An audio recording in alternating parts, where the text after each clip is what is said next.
वागर्धाविव सन्तुष्टौ वागर्धप्रतिपत्तये जगतः पितरं वन्दे पार्वती परमेश्वरं वन्दे पार्वती परमेश्वरम्।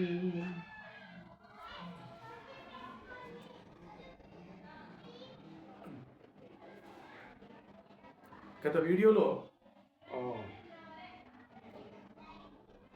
రాహుగ్రస్త సూర్యగ్రహణానికి సంబంధించిన కొన్ని ముఖ్యమైన విషయాలు నేను వివరించడం జరిగింది. 17వ తేదీ ఫిబ్రవరి 17వ తేదీ మధ్యాహ్నం 3:27 నుండి రాత్రి 7:57 వరకు రాహుగ్రస్త సూర్యగ్రహణము కలగబోతూ ఉంది. దీనికి సంబంధించిన మరిన్ని ముఖ్యమైన విషయాలు ఇప్పుడు నేను తెలియజేయాలనుకుంటున్నాను. చాలామందికి అంటే కొన్ని వారి వ్యక్తిగత జాతకాల్లో సూర్యుడికి సంబంధించి సూర్యుని స్థితిగతులను బట్టి వారికి కొన్ని విషయాల్లో ఇబ్బందులు ఏదైనా అనుభవిస్తూ ఉంటారు. అంటే సూర్యునికి సంబంధించిన కారకత్వాలు అంటే సూర్యుని ఆధ్వర్యంలో సూర్యనారాయణ స్వామి యొక్క ఆధీనంలో ఉన్న మానవునికి సంబంధించిన ముఖ్యమైన విషయాలు, వాటికి సంబంధించిన దోషాలు వారి జాతక చక్రంలో సూర్యుడి యొక్క స్థితి సరిగా లేకపోతే వారు ఆ సూర్యగ్రహ కారకత్వాలు లోపించి ఉంటాయి వారికి. దానికి సంబంధించిన మరిన్ని ముఖ్యమైన విషయాలు ఇప్పుడు నేను వివరిస్తాను. సూర్యుడు గ్రహరాజు, అంటే గ్రహమండలానికి సూర్యుడు రాజు. అదేవిధంగా ఆత్మకారకుడు, ముఖ్యంగా ఆత్మకారకుడిగా సూర్యుడు రాహుగ్రస్త సూర్యగ్రహణం ఏర్పడినప్పుడు సూర్యనారాయణ స్వామికి సంబంధించిన స్తోత్ర పారాయణం కానీ, ఆదిత్య హృదయము, లేకుంటే సూర్యాష్టకం అని అదొక సూర్యనారాయణ స్తోత్రాలు ఉన్నాయి. అవి కానీ, లేకుంటే ఏ విధమైన మంత్రశాస్త్రానికి సంబంధించిన అనుభవం వారికి సంబంధించి పరిజ్ఞానం లేకపోయినా సూర్యునికి సంబంధించి ఓం సూర్యనారాయణ స్వామి నమః అని కానీ, లేకుంటే భాస్కరాయ నమః, మిత్రాయ నమః, ఆదిత్యాయ నమః, ఇటువంటి సూర్యనారాయణకు సంబంధించిన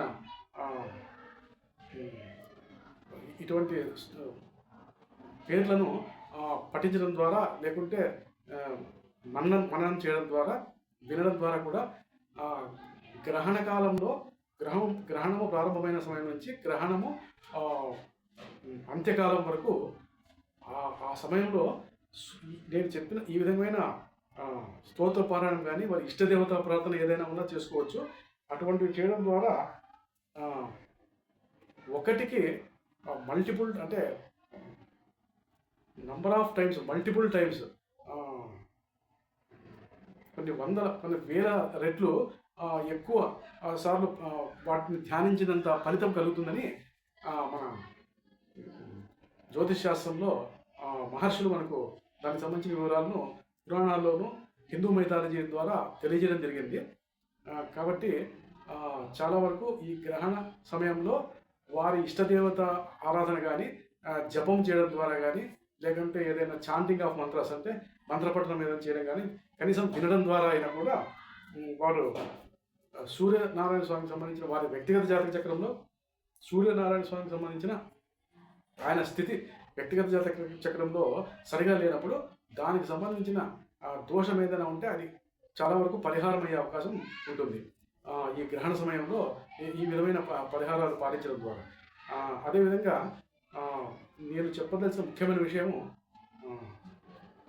ఈ గ్రహణ సమయంలో ఏ విధంగా అయితే సూర్యగ్రహ స్తోత్రం కానీ, ఏదైనా దేవతారాధన, ఏ విధమైన దేవతారాధన చేసినా ఆరాధన అంటే ఏదైనా జపం చేయొచ్చు, లేకుంటే పారాయణము మంత్రాల్లో ఏదైనా ఉచ్చరించడం ద్వారా, ఇష్టదేవ నామస్మరణ చేయడం ద్వారా కూడా ఎటువంటి ఫలితాలు పొందవచ్చు. కానీ పూజాది కార్యక్రమాలు నిషేధం. అంటే ఏదైనా అభిషేకాలు చేయడం కానీ, ఇంకేదైనా ప్రత్యేక పూజలు చేయడం కానీ సాధారణంగా ఇది తెలిసే ఉంటుంది. ఆలయాలు మూసేస్తారు. ఆ ఆలయాలు ముఖ్యమైన చాలా వరకు ఆ గ్రహణ ప్రారంభం కన్నా ముందు నుంచే గ్రహణము తర్వాత వరకు అన్ని దేవాలయాలు దాన్ని క్లోజ్ చేసేస్తారు.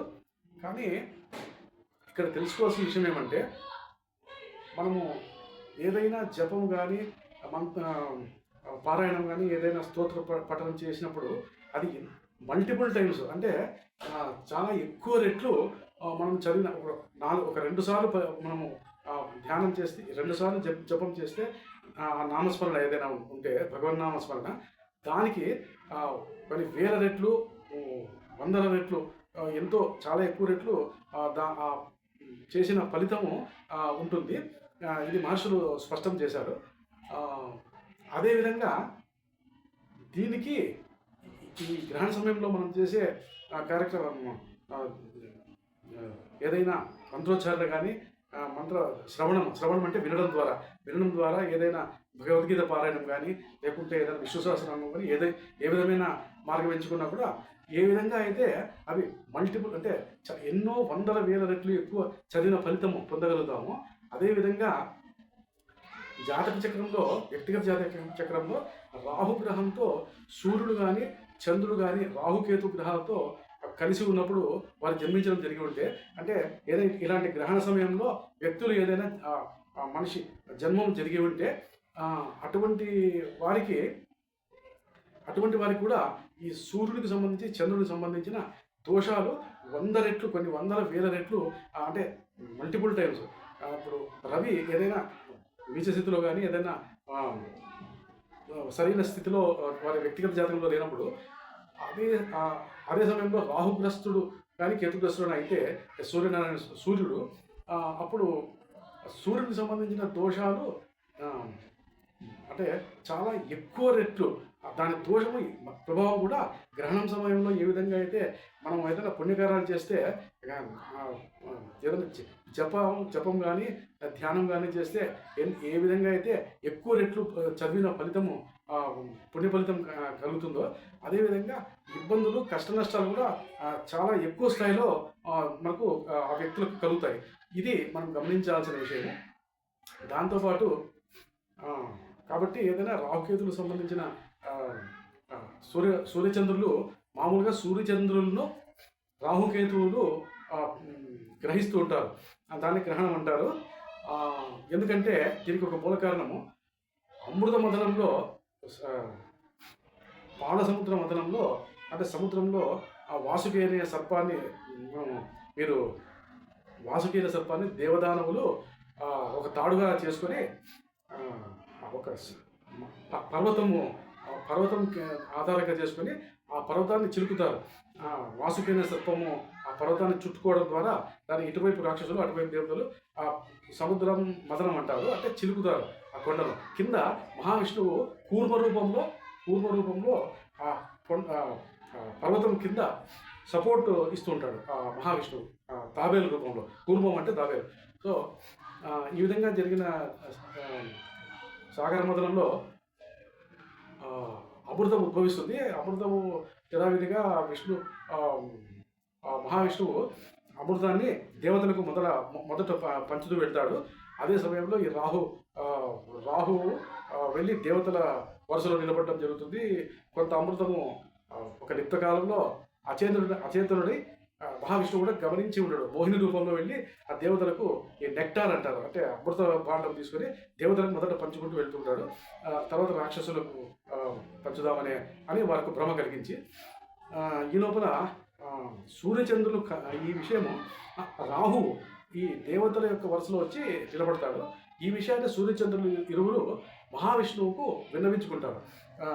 ఈ విధంగా రాక్షసుడు వచ్చి మన దేవతల వరుసలో నిలబడ్డాడు అని మహావిష్ణువు తెలుపుతారు. అప్పుడు మహావిష్ణువు రాహువు యొక్క శిరస్సును ఖండించడం జరుగుతుంది తన విష్ణు చక్రంతో. సో అందుకు గాను ఈ రాహు కొంత ఆల్రెడీ నెక్టార్ అంటే అమృతాన్ని సేవించి ఉంటాడు కాబట్టి అమరుడైనాడు. అంటే వారికి రాహు కేతువు అంటే శరీరము రెండు భాగాలుగా విడిపోతుంది. మహావిష్ణువు ఖండించిన విష్ణు చక్రంతో రెండు భాగాలు విడిపోతుంది. ఆ రెండవ భాగం కేతువు, తల భాగం రాహు. సో వీరికి మరణం లేదు. సో వీరు మళ్ళీ బ్రహ్మ కోసం తపస్సు చేసి తిరిగి మన రాశిచక్రంలో గ్రహస్థితి మాకు కలగాలని, రాశిచక్రంలో ఇతర గ్రహాల మాదిరిగా మాకు కూడా శక్తిని అంటే ఫలితాలు మానవ జీవితంలో రాశిచక్రంలో సంచరిస్తూ ఫలితాలు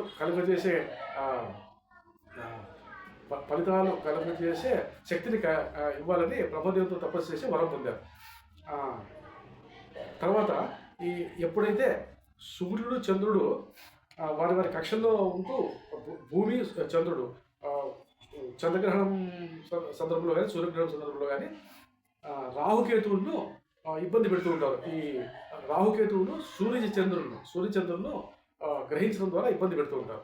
ఇది దానికి సంబంధించిన సూర్యగ్రహణము చంద్రగ్రహణము సంబంధించి ఎందుకు సూర్యగ్రహణము చంద్రగ్రహణం మాత్రమే వస్తున్నాయి, ఇతర గ్రహాలకు గ్రహణాలు ఎందుకు రావడం లేదు అంటే బుధుడు, బృహస్పతి, గురుగ్రహము, శనీశ్వరుడు, అంగారకుడు, బుధగ్రహము, శుక్రాచార్యుడు వీరికి ఈ విధంగా గ్రహణాలు ఎందుకు కలగడం లేదు, ఎందుకు సూర్యచంద్రులకు మాత్రమే ఈ విధమైన గ్రహణాలు కలుగుతున్నాయంటే దీనికి ఇది సహేతుకమైన కారణం.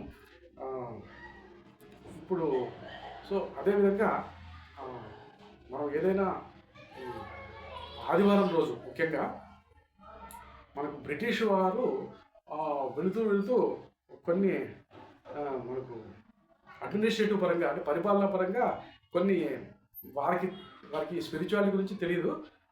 వారి సౌలభ్యం కోసము వారికి అనుకూలత కోసము ఆదివారాన్ని వారు సెలవు దినంగా ప్రకటించుకున్నారు. అదే పంథాలో ఇప్పటికీ ఆదివారం ప్రభుత్వ కార్యాలయాలకు కానీ ఇంకేదైనా కార్యాలయాలకు కానీ సాధారణంగా సెలవు దినంగా పరిగణించబడుతుంది.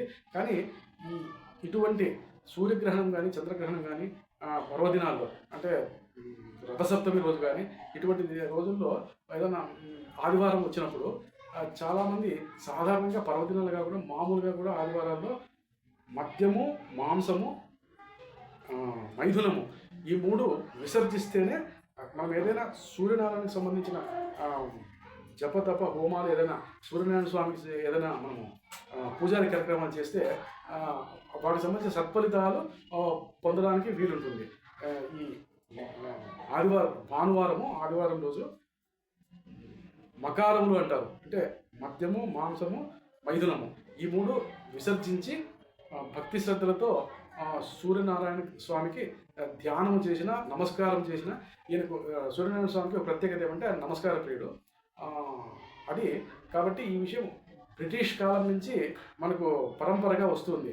ఆదివారం రోజు ఏదైనా నాన్ వెజిటేరియన్ కానీ ఇంకోటి కానీ ఇప్పుడున్న దేశకాల పరిస్థితుల్లో మద్యపాన సేవనము ఇవన్నీ ఫ్యాషన్ లాగా తయారయ్యాయి.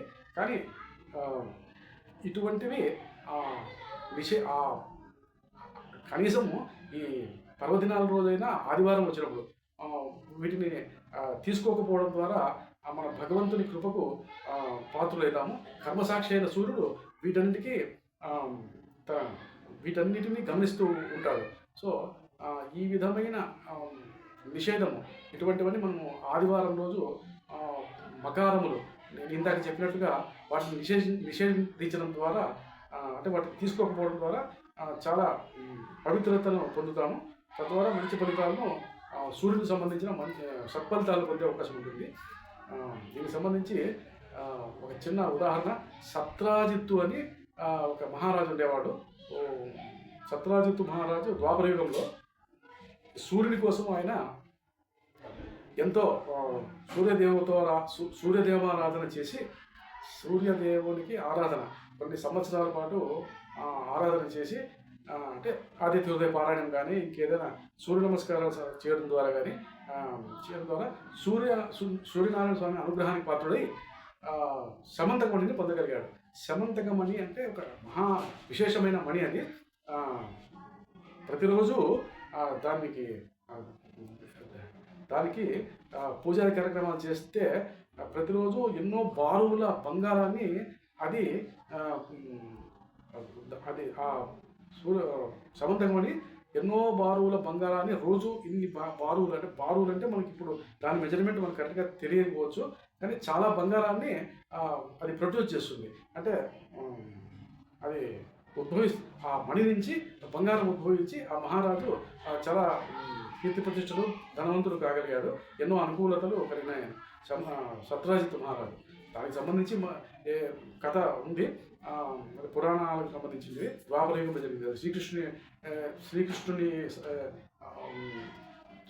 శ్రీకృష్ణుడు ద్వారకా నగరాన్ని పరిపాలించే కాలంలో జరిగింది ఇది. సో అంత ప్రాధాన్యత కలిగి ఉంటాడు సూర్య భగవానికి ఏదైనా మనము నమస్కారాలు కానీ ఏదైనా చాంటింగ్ చేయడం ద్వారా ఎంతో పుణ్యాన్ని పొందగలుగుతాము. మన జీవితంలో సూర్యుని యొక్క కారకత్వాలైన ఆత్మకారకత్వము, ప్రభుత్వ కారకత్వము, పితృకారకత్వం అంటే పితృదోషాలు ఏమైనా ఉంటే తొలగిపోతాయి. మనం తల్లిదండ్రులకు వారి గతించిన పెద్దవాళ్ళకి కానీ, తాత ముత్తాతలకు కానీ, జేజీ నాన్నమ్మల అమ్మమ్మలకు కానీ, లేదంటే తల్లిదండ్రులకు కానీ మనకు తెలుసో తెలియకో ఏం చేసిన వాళ్ళని ఏమైనా ఇబ్బంది పెట్టి ఉంటే, వారి పట్ల అనుచితంగా ప్రవర్తించి ఉంటే, తద్వారా ఇటువంటి సూర్యనారాయణ స్వామి సంబంధించిన ప్రార్థన చేయడం ద్వారా ఆ దోషాలు చాలా వరకు తొలగించుకునే అవకాశం ఉంటుంది.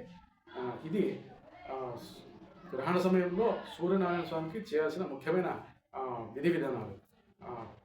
తర్వాత మరో అంశం గురించి చర్చిద్దాం. నమస్తే.